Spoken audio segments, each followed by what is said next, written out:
Welcome to smart PCB service. तो दोस्तों, आज हमारा जो है इस वीडियो का पार्ट 2 है। पार्ट 1 के अंदर मैंने आपको जो है वो इन्वर्टर एसी की पीसीबी को, आउटडोर पीसीबी को हमने डायरेक्ट चलाकर इस डिवाइस से टेस्ट किया था।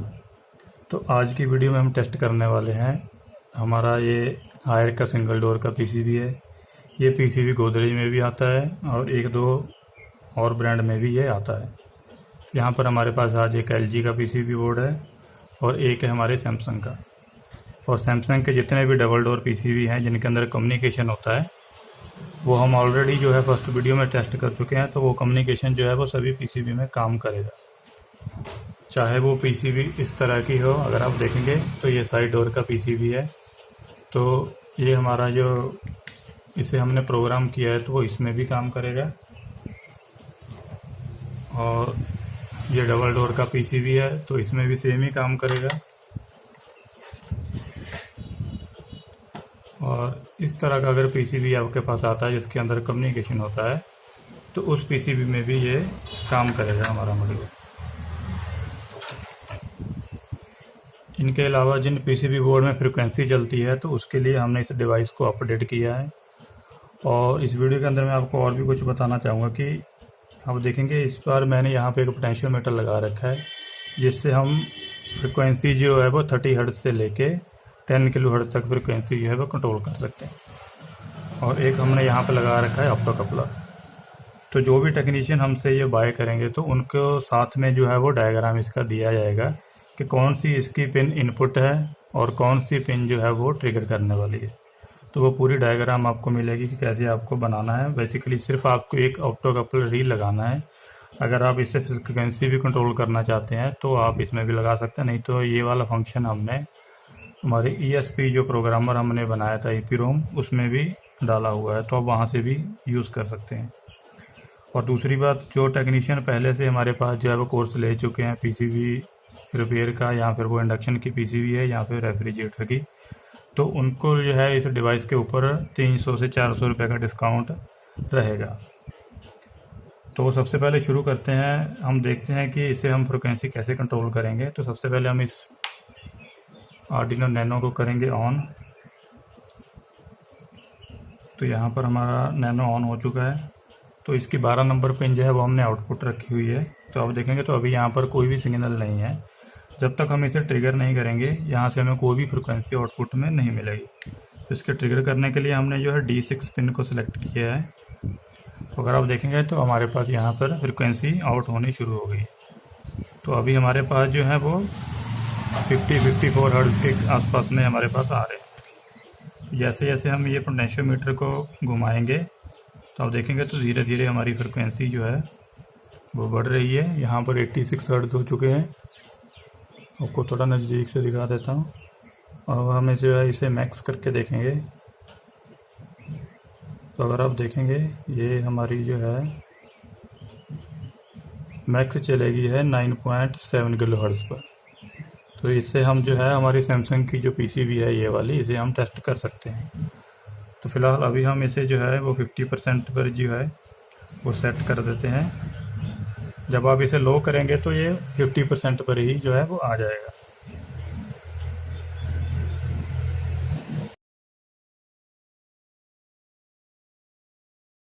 तो अभी हमारे पास यहाँ पर 50 हर्ट्ज पे हमने इसे सेट कर दिया है। और हम जो है इस DSO को यहाँ से निकाल देंगे क्योंकि अभी हमें इसकी ज़रूरत नहीं है।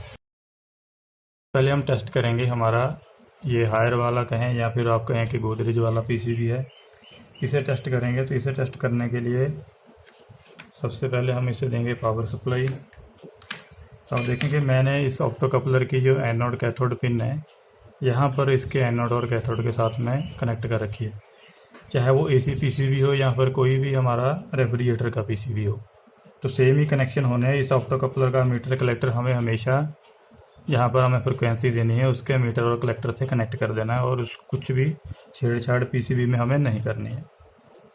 तो सबसे पहले हम देंगे इसको पावर सप्लाई। तो पावर सप्लाई के लिए मैंने इसके अंदर वायर लगा रखी है। तो सबसे पहले जो है हम इसे देंगे, इसके साथ में अटैच करेंगे अपना कंप्रेसर।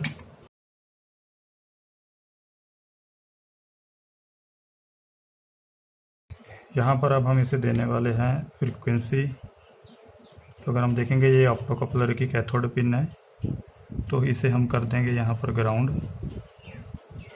और ये एनोड पिन है, इसे हम लगा देंगे यहाँ पर 12 नंबर पिन के ऊपर। और इस वाले पीसीबी को करते हैं ऑन।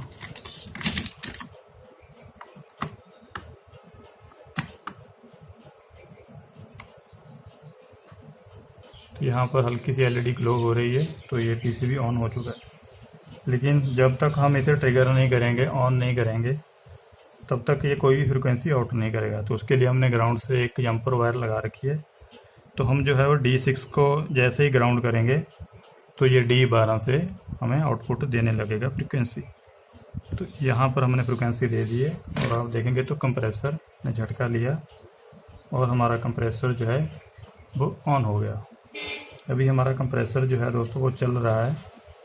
ये फ्री है, इसके अंदर जो है वो डिस्चार्ज का प्रेशर जो है वो मैं आपको दबा कर नहीं दिखा सकता, क्योंकि ये इसका प्रेशर बिल्कुल ही डाउन है। तो ये टेस्टिंग पर्पज़ के लिए ही रखा हुआ है। तो अभी हमारा कंप्रेसर जो है वो चल चुका है। जैसे ही हम इस ट्रिगर वायर को हटाएंगे तो हमारी फ्रिक्वेंसी जो है वो बंद हो जाएगी।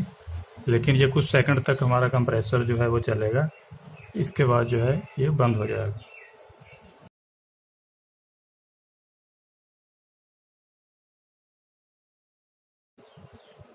तो अभी ये थोड़ा स्लो हो गया, अभी ये हमारा कंप्रेसर ऑफ हो गया। इसकी सप्लाई को करते हैं ऑफ और इसको निकाल देते हैं।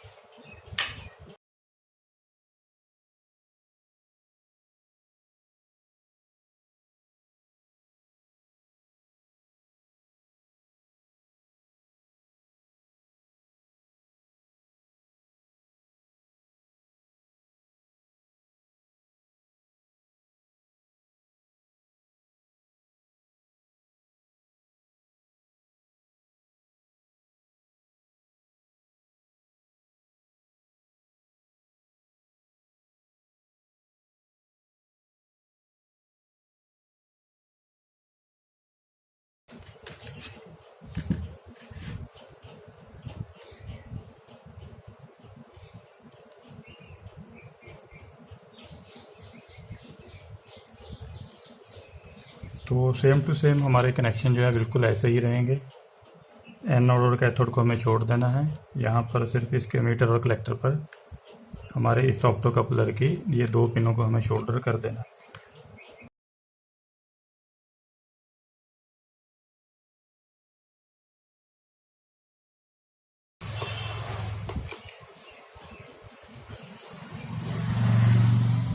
तो बाकी के कनेक्शन हमें वैसे ही रहने, क्योंकि हमने यहाँ पर ट्रिगर पिन जो है इसे निकाल कर रखा हुआ है। तो सबसे पहले इसकी पावर सप्लाई को ऑन करेंगे। ऑन करेंगे तो हमें ये एलईडी यहाँ पर हमें दिखाई देगी एक बार। तो ये एलईडी एक बार ग्लो हुई थी, तो अभी इसके अंदर हमारी सप्लाई है। अब हम करते हैं हमारे इस डिवाइस को ऑन। तो ये भी ऑन हो चुकी है। अब जैसे ही हम इस ट्रिगर पिन को ऑन करेंगे तो हमारा कंप्रेसर जो है वो ऑन होना चाहिए। इसे हमने कर दिया है ग्राउंड। आप देखेंगे कंप्रेसर ने झटका लिया थोड़ा सा और ये हमारा कंप्रेसर ऑन हो गया। तो हमने ये वाला भी टेस्ट कर लिया। और वैसे आप हायर का कहें, गोदरेज का कहें, दोनों में सेम ही पीसीबी आती है। और यहाँ पर आप देखेंगे तो वर्लपूल वाला पीसीबी जो है अभी मेरे पास अवेलेबल नहीं है, तो वो भी आप टेस्ट कर सकते हैं। और ये पीसीबी भी अब हमारा जो है कंप्रेसर ऑन हो चुका है, यहाँ पर कोई भी एरर नहीं है। इसे कर देते हैं बंद। और अब हम लास्ट में हम चेक करेंगे हमारा सैमसंग का पीसीबी। तो सप्लाई को मैंने कर दिया ऑफ और ये हमारा कंप्रेसर भी ऑफ हो चुका है। अब हम टेस्ट करेंगे सैमसंग वाली पीसीबी को। तो कनेक्शन जो है वो सारे मैंने कर दिए हैं और ये पीसीबी बोर्ड जो है वो ऑन है, इसकी सप्लाई। तो इसको चलाने के 2 मेथड है। आप इसको 2 तरह से सप्लाई जो है वो फ्रिक्वेंसी दे सकते हैं। फिर तो अगर आप देखेंगे तो सेम टू सेम वैसे ही मैंने इस ऑप्टोकपलर की जो पिन है इसे ग्राउंड करके रखा है। और एनोड पिन जो है हमारी, उसे हमें लगा देना यहाँ पर, जहाँ से हमारी फ्रिक्वेंसी आउट होती है 12 नंबर पिन के ऊपर। और इसके बाद अगर हम इसे ट्रिगर करेंगे तो ये ऑन नहीं हुआ। ये ऑन इसलिए नहीं हुआ क्योंकि यहाँ पर हमने जो है वो 50 हर्ट्ज़ फ्रिक्वेंसी सेट करके रखी है। लेकिन अगर हम इसे फुल घुमा देंगे तो लास्ट जो हमारे पास है वो 10 किलो हर्ट्ज़ ही आएगी। तो जैसे ही मैंने इसे घुमाया है तो आप देखेंगे कंप्रेसर हमारा ऑन हो गया। तो एक मेथड तो इसको ये हो गया ऑन करने का। यहाँ पर सेम टू सेम मैंने जो है हमारा जो मीटर और कलेक्टर है ऑप्टो कपलर का, इस वाले ऑप्टो कपलर के मीटर और कलेक्टर से कनेक्ट कर रखी है। मीटर के साथ में मीटर, कलेक्टर के साथ में कलेक्टर। तो एक मेथड तो ये हो गया। ये हमारा पीसीबी अभी हमारा टेस्ट हो चुका है। तो अभी हम क्या करेंगे, इस ऑप्टो कपलर को भी ऑफ कर देंगे हम। ये कुछ सेकंड तक फिर भी चलता है पीसीबी, तो हम पावर सप्लाई को ऑफ कर देते हैं ताकि हम इसे दोबारा से दूसरे मेथड के साथ में टेस्ट कर सकें। तो अभी ये हमारा पीसीबी ऑफ है। एक चीज़ हम और कर सकते हैं कि सिंपल 2 जंपर वायर ले सकते हैं। अगर आपको यहाँ जैक पर सप्लाई देनी है तो किसी भी तरह की शोल्डरिंग करने की आपको ज़रूरत नहीं पड़ेगी। तो वाइट को हमें लगा देना है 5 वोल्ट में, एक हमें 5 वोल्ट और आरपीएम, ये हमारे जैक के ऊपर लिखा होता है हमें यहाँ पर। तो जो हमारी आरपीएम वाली वायर रहेगी, जो हमारी आरपीएम वाली वायर है उसे तो हमें लगा देना है 12 नंबर पिन पे, यहाँ से हमारी फ्रिक्वेंसी आउटपुट होगी। और दूसरी को हमें कर देना है 5 वोल्ट को 5 वोल्ट के साथ में। तो ये वायर हमारी निकल गई है। सबसे पहले हम पीसीबी बोर्ड को ऑन करते हैं। पीसीबी बोर्ड हमारा ऑन हो गया है। हम इसे लगा देंगे इस फ्रिक्वेंसी की आउटपुट में। तो आपको इस तरह से एलईडी ये ब्लिंक करती हुई दिखाई देगी, तो इससे कोई प्रॉब्लम नहीं है। अभी हमने जो है इसको ट्रिगर नहीं किया है, तो जो हमारी ये फ्रिक्वेंसी आउट नहीं कर रहा है। और इस बार हम ऑप्टो कपलर को ऑफ रखने वाले हैं। हमने कोई भी ऑप्टो कपलर यूज़ नहीं किया है। मैंने दोनों वायर यहाँ से भी निकाल दिए। इसे अभी फिलहाल लगे हुए हैं तो ये डिसेबल ही है। यहाँ पर हमने ये फ्रिक्वेंसी दी है। अब जैसे ही हम इसे ट्रिगर करते हैं आउटपुट के लिए, तो आप देखेंगे ये हमारी एलईडी अब चलेगी और कंप्रेसर चल गया हमारा। तो इस तरह से तो हमारी लगता है वायर जो है वो लूज़ है। और देखेंगे ये फिर से चालू हो गया। तो इस तरह से 2 मेथड हैं इस पीसीबी को टेस्ट करने के। तो वायर हमारी लूज़ है इसलिए ये बार बार जो है वो ऑफ हो रहा है। ये फिर से ऑन हो गया।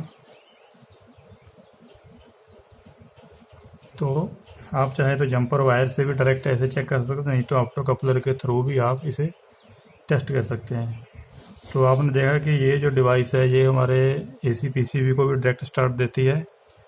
और इसे हम जो है हमारे सभी तरह के refrigerator, single door, double door, चाहे वो फ्रिक्वेंसी वाले हों चाहे वो कम्युनिकेशन वाले हों, सभी को जो ये ऑन करती है। जैसे हमें किसी भी तरह का पीसीबी के अंदर सेंसर लगाने की ज़रूरत नहीं पड़ती है। और सबसे बड़ी बात, इसके साथ में आपको डायग्राम मिलेगा कि किस तरह से आपको पोटेंशियोमीटर लगाना है, कौन सी पिन इनपुट है, कौन सी पिन आउटपुट है। और सबसे लास्ट में जो हमारे पुराने स्टूडेंट हैं तो उन सभी के लिए इस डिवाइस के ऊपर ऑफ़र रहेगा। उनको 300 से 400 रुपया लेस मिलेगा जो हमारे साथ पहले से जुड़े हुए हैं। तो आप जो है अगर आप लेना चाहें तो 1 अगस्त से जो है आप सभी को ये डिवाइस मिलने वाली है। तो आप इसे व्हाट्सएप पर कांटेक्ट करके ले सकते हैं। तो इसे कर देते हैं ऑफ। ये हमारा पीसीबी टेस्ट हो चुका है।